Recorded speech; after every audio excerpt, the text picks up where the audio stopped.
They auctioned me and my daughter. Right there, under chandeliers, in front of strangers at my brother's wedding. But just when the room burst into laughter, a voice rose from the back. "I'll take them. $1 million." That was the moment everything changed, and the past my family tried to bury finally came to light.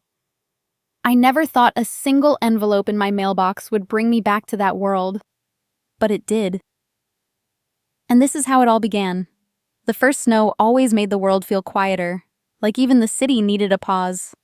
I watched the flakes swirl under the street lamp outside my building as I trudged up the steps, keys in one hand, grocery bag in the other. My fingers were stiff from the cold, and my feet sore from another long shift at the cafe. But I moved quickly. Nora would be home from after-school care, probably coloring or asking 100 questions about penguins again. The mailbox was nearly frozen shut. I gave it a good tug and the metal creaked. Bills, coupons, and then something strange. An envelope. Heavy, gold-trimmed, expensive paper. The kind that whispered, "You don't belong here." I didn't open it right away, just slipped it between the mail and carried everything up the stairs to our apartment. Inside, the warmth hit me like a hug. The scent of leftover marinara still lingered in the air, and Nora had taped a new drawing to the fridge. A stick figure with big glasses, me, and another smaller one holding a star. "Mom!" she called from the living room. "You're late 2 minutes." "I know, sweetheart," I said, pulling off my coat. "Traffic was crazy." She ran up, arms open wide, and I bent to meet her hug. That hug always unraveled the weariness wrapped around my chest. "Guess what?" she said, bouncing. "We learned about Thanksgiving and snow leopards today." "Quite the combo," I smiled, rubbing her back. "Dinner in 10? She nodded and went back to her coloring books. I moved into the kitchen, turning on the stovetop to reheat some pasta. As the sauce simmered, I finally looked at the envelope again. The calligraphy was perfect. "Mr. and Mrs. Victor Carter cordially invite you." Victor. My brother. I hadn't heard from him in almost 3 years. Not since Dad's funeral, where he walked past me like I was part of the wallpaper. He was always like that. Cool, composed. Our mother's favorite accessory. I opened the envelope slowly, as if hoping it would turn into something else. But the words were clear. Victor was getting married. To someone named Daniel Price, the son of a local developer, from what little I remembered. The wedding was at the Fairmont Olympic. 5 stars, grand ballroom. The kind of place I used to pass by on my way to the bus stop and think someday. My stomach turned. I didn't say anything to Nora right away. We sat down at 6 sharp, our little tradition. Pasta in mismatched bowls, a candle that smelled vaguely of cinnamon, and her school folder propped beside her cup of milk. "Grandpa would love this drawing," I said, nodding toward the fridge. "He's in heaven now," she said matter-of-factly. "Do you think he still celebrates holidays?" I smiled. If he does, he probably still wears his funny turkey tie. She giggled and twirled spaghetti on her fork. Midway through dinner, I saw her eyes drift toward the unopened envelope lying on the counter. Kids always find the things you try to hide. "What's that?" "Just some mail," I said too quickly. "Is it a wedding?" she guessed, hopping down from her chair. Before I could stop her, she had the invitation in her hands. "It is a wedding. Victor Carter? Wait, that's Uncle Victor?" "Yeah," I said softly, already bracing. "Auntie's getting married?" "Not your auntie exactly. Victor's the one getting married." "Oh," she said, a little confused. Then her eyes lit up. "But we can go, right? I want to see the dress. There's always a dress at weddings." My throat tightened. I wiped my hands on a dish towel, suddenly unsure what to say. "It's complicated, honey." "But we're family," she said simply. And families go to weddings. I looked at her, at the hope blooming so easily on her face, the innocence. She didn't remember the tension at Grandpa's funeral. She didn't know what it felt like to be seated at the far end of the room, to watch your own mother pretend you don't exist. Still, how could I say no? I nodded slowly. Okay, we'll go. Nora grinned so wide I thought she might fly. She threw her arms around me. Yay! I want to wear my sparkly dress. And we should get you something pretty too. I laughed, just enough to keep the tears from rising. After she went to brush her teeth, she came back with something small. A folded tissue with glitter, and her tiny scrawl on one corner. Lucky tissue, she said, just in case you get nervous. I knelt down and kissed her forehead. Thank you, sweetheart. Later that night, after she'd fallen asleep, I pulled out the box from the top shelf of my closet. Inside was a navy blue dress, my old interview outfit from 5 years ago. It still fit, barely. I held it up in the yellow light of the bathroom. Plain, simple, clean. Not a single sparkle. I didn't need sparkle. I just needed strength. And yet, as I folded the dress and laid it gently on the chair by the window, something twisted in my chest. This wouldn't just be a wedding. This would be them. Margaret, Victor, the world I left behind, or maybe the one that left me behind. I watched the snow keep falling outside, soft and quiet like memories you don't want, but can't forget. We were going to that wedding. But deep down, I knew it wasn't going to be that simple. The Fairmont Olympic was everything I expected, and more. White roses lined the grand staircase like a river of ivory, each bloom perfectly trimmed, probably imported. Gold ribbons draped from the archways, matching the invitation's trim. Even the doormen looked like they belonged in a movie.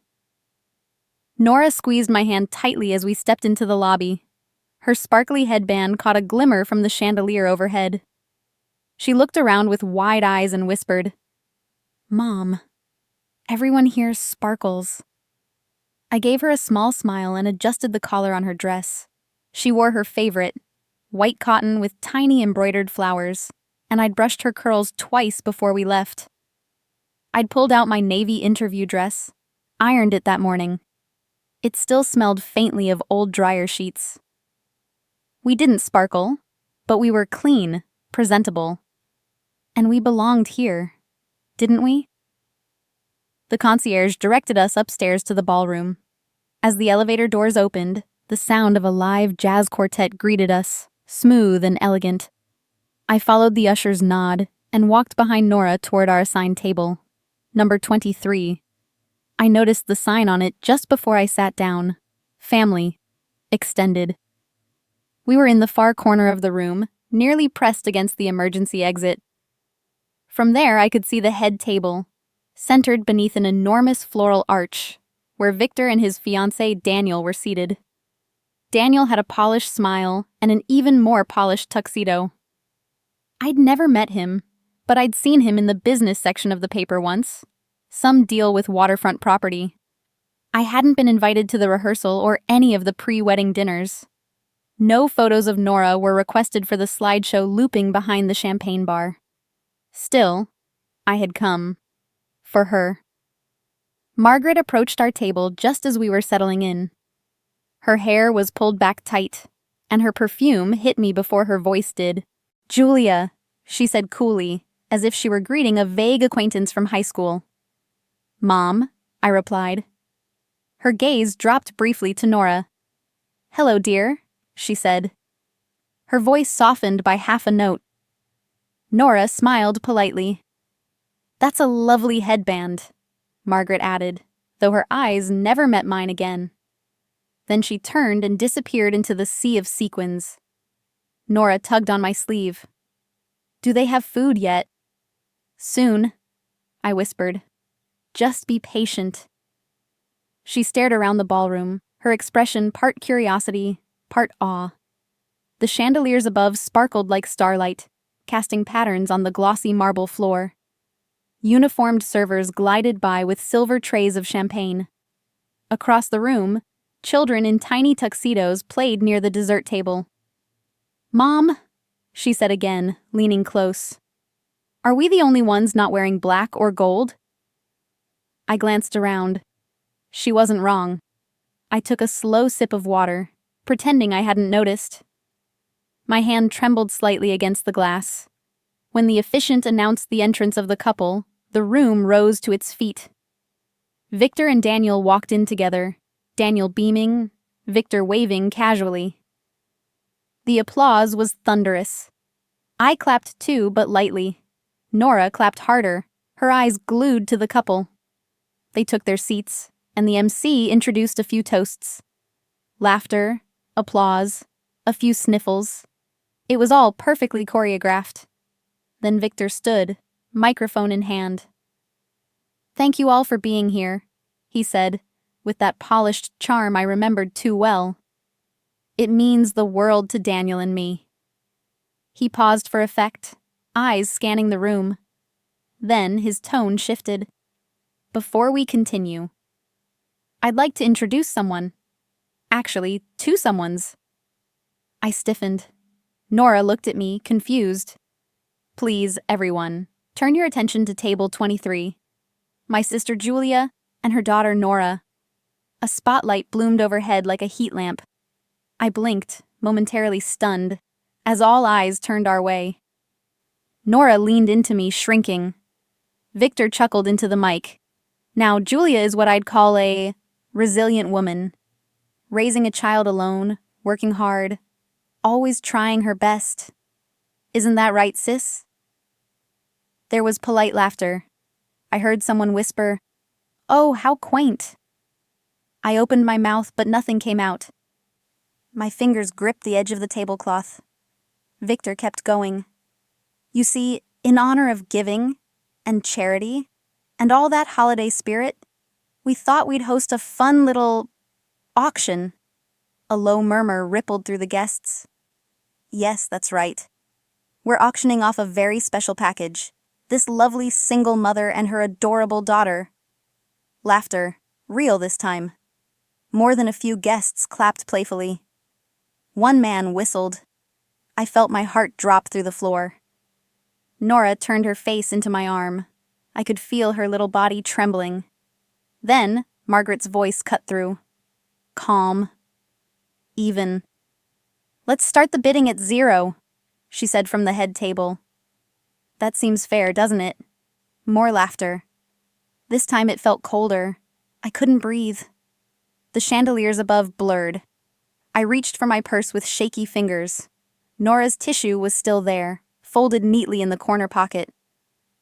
I pressed it to my hand and forced myself to stay seated. I couldn't fall apart, not in front of her.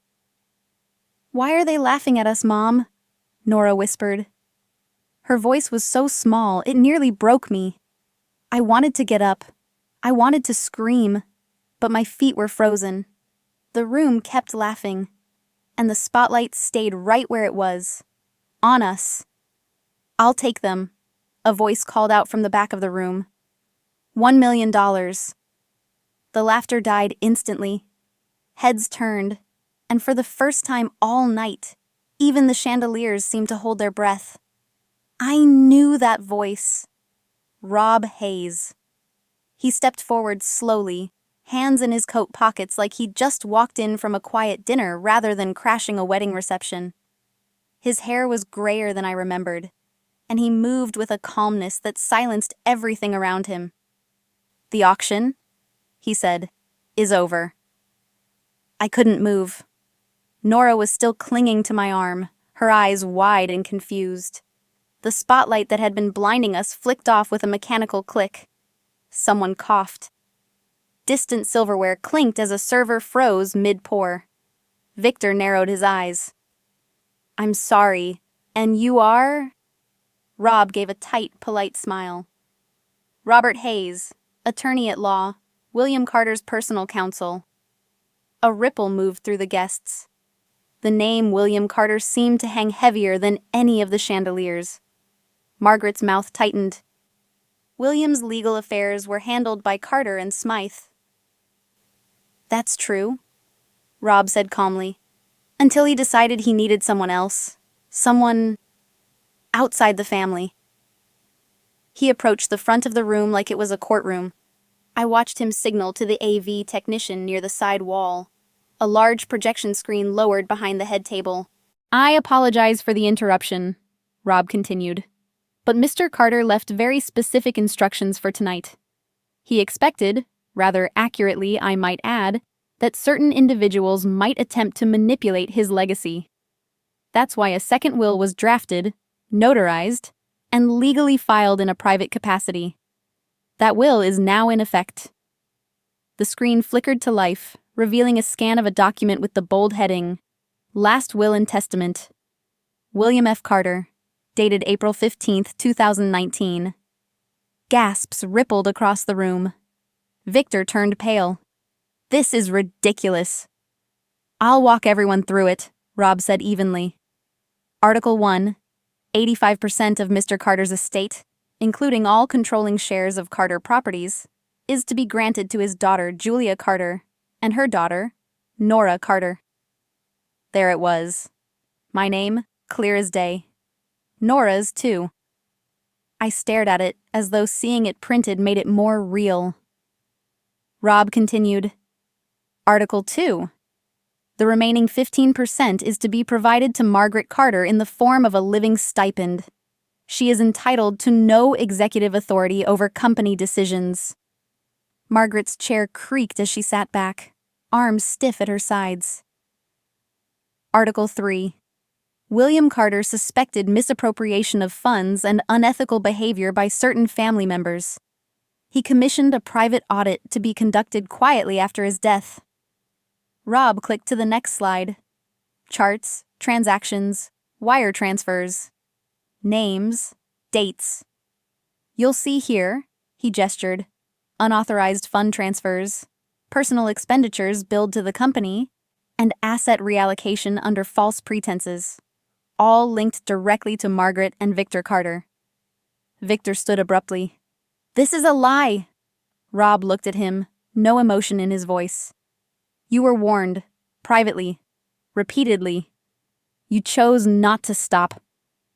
Across the room, Daniel Price's father leaned over and whispered something in his son's ear. Daniel's smile faded. Then Rob pulled out a sealed envelope and held it up. There's more, he said. William left a personal letter, to be read aloud, to Julia. My heart clenched. He handed me the letter, but my fingers shook too much. He offered to read it instead. I nodded. Rob opened it carefully, and with a voice both clear and measured, began.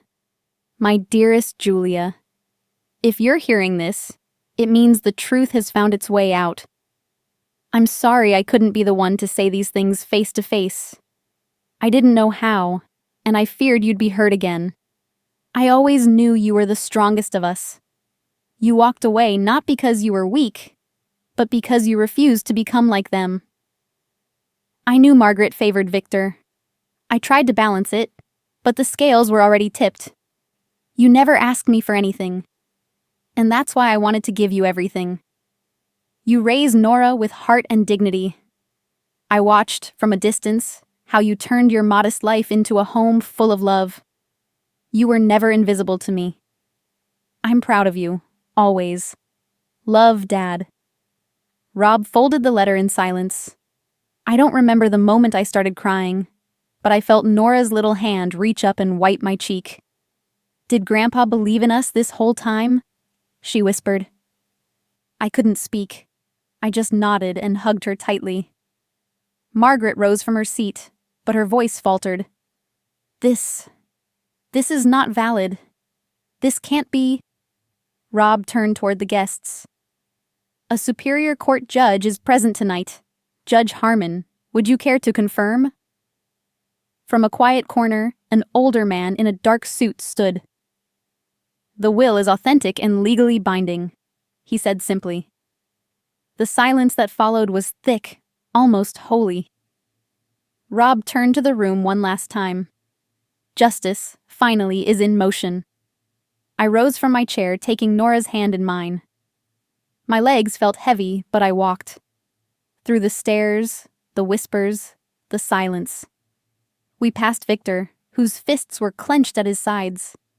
Margaret had collapsed into her seat, pale and still. Daniel had already stepped away from Victor, his parents behind him. The deal, the show, whatever it was unraveling. As we exited the ballroom, Nora looked up at me and asked, "Can we go home now?" I nodded, swallowing the lump in my throat. But even as we left the cold glamour of that room behind, something new was stirring inside me. Not anger, not revenge. Something far bigger. I didn't cry that night. Not at the hotel. Not even during the quiet cab ride home through a snow-dusted Seattle. The streetlights blurred past, and Nora fell asleep curled against my side, her breath soft and steady. I kept one hand over her back the entire ride, like I needed to prove she was real, that we were still together in all of this. But when I carried her into our apartment and laid her gently on the couch, boots still on, fingers still wrapped around the folded tissue she'd given me, I sat down beside her and let go. Tears came in silence. They weren't angry tears, or even sad ones.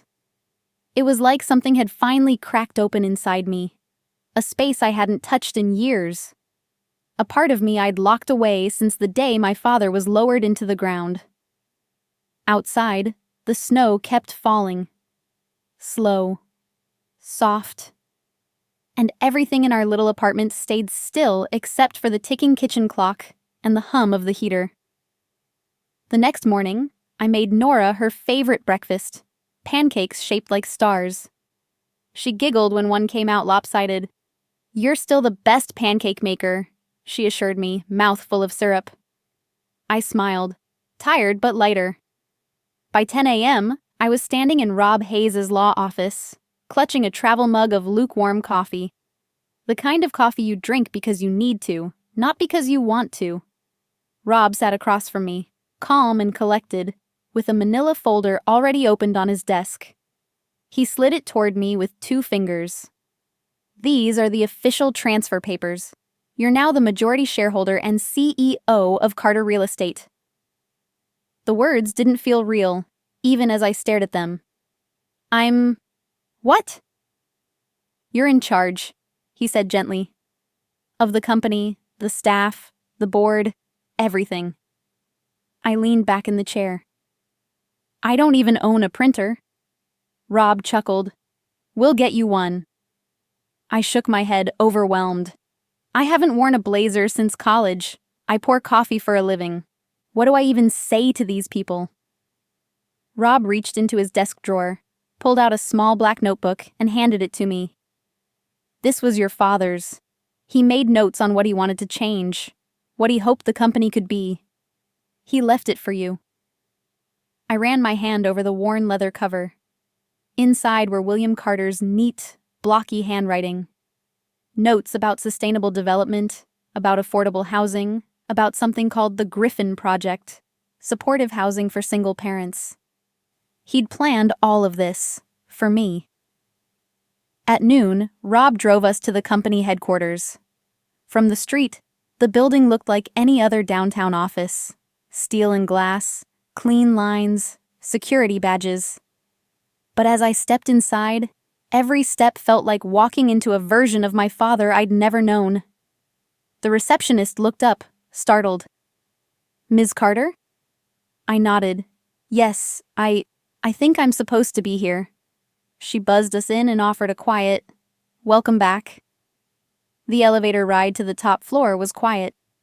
Rob stood beside me, reading something on his phone. I caught my reflection in the mirrored wall. Pale, nervous, overdressed in a borrowed coat. I tried to mimic a confident smile. It looked like I had indigestion. "You're allowed to be scared," Rob said without looking up.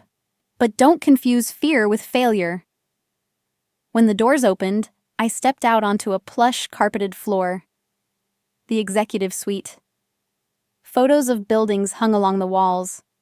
One of them was the complex where I used to live when Nora was a baby, before I couldn't afford it anymore. A woman in a navy pantsuit greeted us. "I'm Dana, COO. We've been informed of the transfer. The staff's in the conference room. They're curious." Curious was a generous word. The moment I stepped in, a dozen pairs of eyes turned to me. Some politely neutral, others skeptical. I introduced myself, kept it short. No speeches, no grand promises. Just the truth. I know I'm not who you expected, but I care deeply about this company, and I care about what my father built. I'm here to learn, to listen, and to lead with integrity. Dana gave a subtle nod. A few others mirrored it. One man at the back crossed his arms, but didn't challenge me. Progress. Later that afternoon, I brought Nora in to see the office. She ran straight to the large window overlooking the skyline. "You can see everything from here," she gasped. Then she spotted the empty desk. "Where's your stuff, Mom?" "I don't have any stuff yet." She pulled a folded paper from her backpack. It was a new drawing. Her and Grandpa, holding hands, standing in front of a building with hearts around it. She placed it right in the center of the desk. "Now you do," she said proudly. I stood by the window, looking out across the city.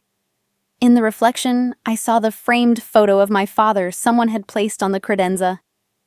His smile was reserved, but his eyes were kind. I whispered, "I'll try, Dad. I really will." A moment later, Dana returned, holding out her phone. "I thought you should see this. A message just came in from our general contact inbox." I took the phone. Subject: Meeting request, Margaret Carter. Message: Please let Julia know I would like to speak with her. No lawyers, just me. I handed the phone back slowly. I didn't know what she wanted. An apology? A negotiation? Or just another chance to say something that would make me feel small. But I wasn't that small anymore. I wiped down my desk twice that morning, even though it didn't need it. The surface was already spotless, but I couldn't stop. The cloth slid over the mahogany like I was trying to erase every version of myself that used to doubt I belonged here. I straightened the photo of Dad on the corner. His frame leaned just slightly to the left. He always did hate things that were perfectly centered. I adjusted it to match. Outside, the December sun filtered through a layer of frost on the conference room windows. Everything looked dim, washed out, like the city itself was holding its breath. I stood when they entered. Margaret walked first, wearing a gray wool coat that hung looser than usual. She looked smaller. Her eyes were red-rimmed, not from crying just now, but from what must have been a long, bitter night. Victor followed behind her, silent. He didn't meet my eyes. He hadn't since the night of the wedding. "Thank you for agreeing to meet," Margaret said as she sat across from me. Her voice cracked on the second word. I nodded and returned to my chair. There was a folder in front of me. I hadn't opened it yet, but I would. The silence stretched. Margaret clasped her hands together tightly, knuckles pale. "I'm not good at this," she said. "But I wanted to say, I'm sorry." I waited. She glanced at Victor, who kept his eyes fixed on the table. "For the things I said, for the way I treated you, I see now that I was wrong." Still, I didn't speak. She cleared her throat, tried again. "When your father died, I thought I was protecting something, but I wasn't. I was angry. At him. At you. At everything I couldn't control. That part I believed. You once told me I'd never amount to anything," I said quietly. She flinched. That I was wasting my life. That no man would stay. That I was small. "I know," she whispered. "And I was wrong." A long pause settled between us. I could hear the soft buzz of the heater, the city moving slowly beneath our window. I finally opened the folder. Inside were housing documents, stipend outlines, and a legal agreement. "I've arranged for a living allowance," I said, sliding the folder across to her. "Enough to cover rent, utilities, and health care. Not luxury, but stable." Victor's head finally lifted, just slightly. Margaret looked down at the papers, confused. "This is generous." "It's structure," I replied. "Not forgiveness." Her gaze shot up. "I'm not doing this to make peace," I continued. "I'm doing it so Nora can know her grandmother and uncle. So she doesn't grow up with a hole where family should be." Victor shifted in his seat. "You'd let her see us?" "Yes. Once a month. At my discretion. I won't keep her from you, but I will protect her." Margaret's lips trembled. "Why? After everything. Why are you even willing to consider this?" I leaned forward, folding my hands. "Because she deserves better than what we had," I said. "She deserves to believe that people can change. That family isn't something you inherit. It's something you build." That silence returned, but it was different now, less brittle. Margaret wiped at her eye with the back of her hand, quickly, as if embarrassed by the motion. "He really left you everything, didn't he?" she asked. Not with envy, but with a kind of grief I hadn't expected. "Yes," I said simply. "And now I'm choosing what to do with it." At that moment, there was a gentle knock on the glass door. Nora peeked in, holding a small peppermint stick. "Mom?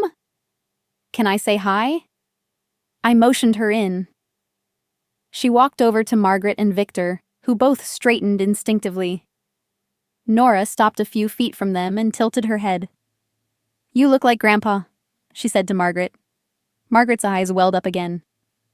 "Do I?" "Just a little." Nora smiled. He had soft eyes, too. Victor managed a faint smile. "Hey, kiddo." "Hi," she replied. "Are you gonna come for Christmas?" Margaret looked at me. I nodded once. "If it's okay with your mom," she said softly. "It is." Nora beamed. "Cool." Then she darted back out of the room, peppermint stick in hand. I stood. "That's all I have for today." Margaret rose slowly. "Thank you, Julia." Victor gave a small nod. I watched them leave, their footsteps quiet on the carpet. I didn't feel triumphant, but I did feel something else, something better. I felt free. The smell of cinnamon, cocoa, and slow-cooked mac and cheese wrapped around our house like a second layer of warmth. Nora ran barefoot across the hardwood floor, her red sweater sleeves flapping as she zipped past the dining table, stopping just long enough to fix a crooked paper snowflake she'd taped to the wall. It was our first Christmas in the new house. Our house. A real tree stood in the corner of the living room, not a plastic one from a dollar store like before. Its branches held an eclectic mix of shiny glass ornaments, homemade paper crafts, and little wooden pieces from a German shop Rob had introduced us to. Once, we only had one ornament, a blue ball from a clearance bin. Now, we had so many that Nora insisted we get a second tree just for the hallway. And we did. The fireplace crackled softly. Jazz and carols mingled through the speakers, the music folding into every corner like soft light. Through the windows, I could see snow beginning to settle on the porch railings. Guests trickled in slowly, familiar faces from the Carter Foundation, women who once sat across from me in shelters or waited in food bank lines. Now they carried their own casseroles, their children in hand, laughter and resilience written into their movements. Rob greeted each of them at the door with that easy smile of his, balancing a tray of spiced cider with one hand. "You're good at this," I said, watching him from the kitchen. He shrugged. "I just follow the cider." "Very advanced leadership strategy," I teased. He winked. "Learned from the best." At 6 o'clock sharp, I gathered everyone in the living room. Nora stood in front of the tree, hands behind her back. eyes wide with excitement. "I made a speech," she announced, "but it's short because there's mac and cheese." Everyone chuckled. She held up a snow globe, the one Margaret had given her last week. Inside was a little cottage with a flickering light and swirling glitter. "This is from my grandma," she said, proud. "And it reminds me that even when things change, we can still find the good parts." The room fell quiet for just a second, warm with something that felt deeper than words. Margaret and Victor stood near the back, by the entryway. They hadn't said much, but they were here. Victor brought a basket of cookies. Margaret had tied ribbon around a set of children's books. Small steps, but real. I caught Margaret's eye. She nodded once. It wasn't a perfect piece, but it was something. Later that night, after dishes had been cleared and coats gathered, Rob stayed behind to help me reset the chairs. Nora was already upstairs, tucked under flannel sheets, likely dreaming of snowmen and marshmallows. We stepped out onto the porch with mugs of cocoa. The snow had thickened, blanketing the yard in untouched white. "It's beautiful," I said. Rob leaned against the railing. "You've built something your father would be proud of." I didn't answer right away. Instead, I looked through the window into the glowing living room, at the tree, at Nora's framed drawing of Grandpa and me, at the CEO plaque now hanging just above the mantel. "I hope so," I finally said, "because he's still here, in every room we fill with light." Rob turned to me, mug in hand. "And maybe we could keep filling them, together." His words weren't rushed, just soft, steady. I looked up at him. Snow landed quietly on his shoulders. Inside, I heard small footsteps, Nora coming down the stairs with a photo in hand. She pushed open the door, barefoot and breathless. "Mom, look! I found the picture of me in Grandpa's chair," she beamed. "The one with the silly tie." I took it from her, running my fingers across the edge. My father sat in that chair, arms wrapped around a toddler-sized Nora, a turkey-shaped tie around his neck. His eyes sparkled, just like hers. "Yes," I whispered. "That's the one." We stood there, 3 silhouettes under falling snow, and for the first time in years, the world felt whole again. As the snow continued falling that Christmas night, I watched Nora's laughter echo through our home, the kind of laughter that once felt too far away. It hit me then. This wasn't just a season of gifts and garlands. It was the season we found each other again. Sometimes it takes losing almost everything to realize what truly matters. Forgiveness doesn't erase the past, but it opens a door we thought had closed forever. And love, quiet, persistent love, has a way of lighting up even the darkest corners of memory. If this story touched your heart, I hope you'll share your own. Because somewhere, someone might be waiting to believe that healing is still possible.